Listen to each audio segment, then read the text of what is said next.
बड़े नाजुक से होते हैं। हाँ बिल्कुल, जैसे छोटे बच्चे की देखभाल करनी पड़ती है वैसे ही। सही कहा। तो आज हम इसी शुरुआती दौर पर बात करेंगे, कैसे पौधों को एकदम स्वस्थ रखें और उनसे ज्यादा कल्ले कैसे मिले, मतलब फसल की नींव कैसे मजबूत करें। हाँ, और हमारे पास जो जानकारी है वो इन्हीं शुरुआती दिनों के लिए कुछ खास कदम बताती है। ये पहले कुछ हफ्ते ही आप देखें तो आगे की पूरी फसल का रुख तय कर देते हैं। बिल्कुल, तो हमारा मकसद यही समझना है कि वो कौन सी तकनीकें हैं जो धान की जड़ों को जमाने में, पौधे को हरा भरा रखने में और हाँ, कल्लों की संख्या बढ़ाने में मदद कर सकती हैं। चलिए फिर शुरू करते हैं, देखते हैं कि रोपाई के फौरन बाद क्या करना चाहिए। हाँ, सबसे पहली चिंता तो मुझे लगता है खरपतवार की होती है। वो नए पौधों का सारा खाना चुरा लेते हैं।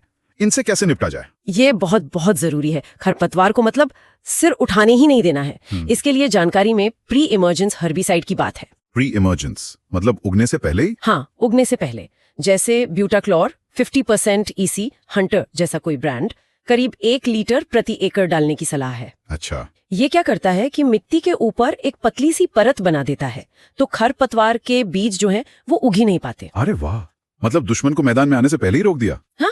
स्रोत में एक वो डिटॉल और मिट्टी के तेल वाला नुस्खा भी था ब्यूटाक्लोर के साथ, उसका क्या लॉजिक है? हाँ, उसका जिक्र है। देखिए, उसका कोई एकदम सटीक वैज्ञानिक कारण नहीं बताया गया है।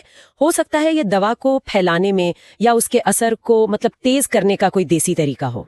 हो सकता है। पर मेन बात यह है कि खरपतवार शुरू में काबू हो जाए तो धान के पौधे को पूरी जगह और पोषण मिलता है जमने के लिए। ठीक है, तो खरपतवार का तो ये हो गया।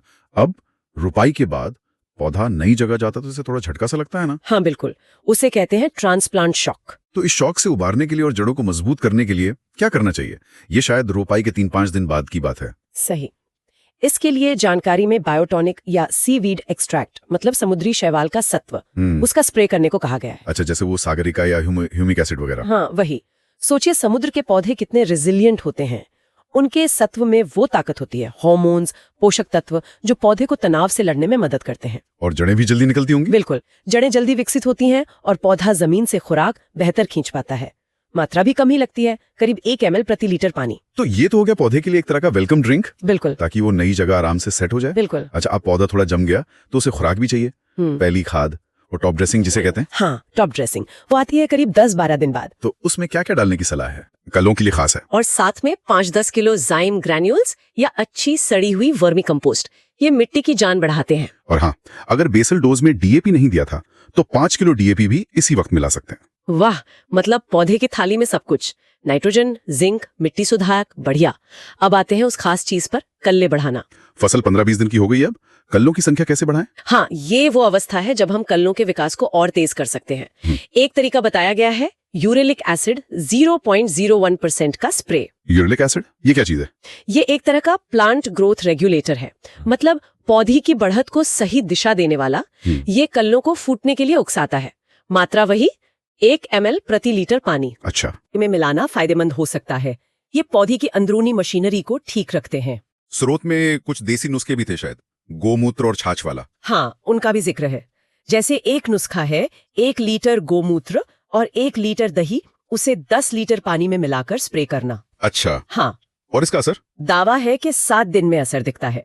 तो ये दिखाता है कि पारंपरिक ज्ञान भी अपनी जगह है और किसान अपनी सहूलियत से इन्हें भी आजमा सकते हैं। सही बात है। अच्छा, इन खास उपायों के अलावा पानी और कीड़े बीमारी का क्या ध्यान रखना है? पानी बहुत जरूरी है। खेत में लगातार 2-3 इंच पानी बना रहे, ये जरूरी बताया गया है। पर ध्यान रहे, पानी सड़ा हुआ न हो, मतलब बदलते रहना है। और तेज धूप में? तेज धूप में शाम को पानी देना ज्यादा अच्छा रहता है। और अगर पत्तियों पर कोई धब्बे दिखें, पीलापन आए, तो फौरन कोई फफूंदनाशक इस्तेमाल करें, जैसे ट्राइकोडर्मा या कार्बेंडिज्म। और कीड़ों के लिए? कीड़े दिखें तो शुरू में ही नीम का तेल या कोई हल्का कीटनाशक जैसे इमिडाक्लोप्रिड उसका स्प्रे कर देना चाहिए, देर नहीं करनी। तो अगर हम संक्षेप में देखें तो धान की अच्छी शुरुआत के लिए पूरी एक चेकलिस्ट है। रुपाई के तुरंत बाद खरपतवार नियंत्रण, हाँ, फिर 3-5 दिन पर टॉनिक वाला स्प्रे, फिर 10-12 दिन पर पहली खाद, और फिर 15-20 दिन पर कल्ले बढ़ाने वाले उपाय। बिल्कुल, मतलब एक के बाद एक कदम उठाते जाएं। हाँ, अगर ये सब सही समय पर सही तरीके से किया जाए तो पौधे स्वस्थ रहेंगे, कल्ले ज्यादा फूटेंगे और जाहिर है आखिर में उपज अच्छी मिलने की उम्मीद बढ़ जाएगी। और अच्छी बात यह है कि रासायनिक और देसी दोनों तरह के विकल्प दिए गए हैं। सही कहा। आज की इस पूरी बातचीत से एक बात मेरे मन में आ रही है, ये जो स्रोत हैं, ये पारंपरिक नुस्खे और आधुनिक केमिकल दोनों को मिलाने की बात कर रहे हैं। तो क्या खेती का भविष्य हमेशा इसी तरह के संतुलन में रहेगा? मतलब हम पुरानी और नई तकनीकें साथ लेकर चलेंगे, या आपको लगता है कि समय के साथ कोई एक तरीका, शायद आधुनिक वाला, ज्यादा हावी हो जाएगा? ये सोचने वाली बात है। ये वाकई एक बड़ा सवाल है। शायद इसका जवाब भविष्य में ही मिलेगा कि कौन सा रास्ता ज्यादा टिकाऊ और प्रभावी साबित होता है। संतुलन शायद सबसे अच्छा हो। नमस्कार।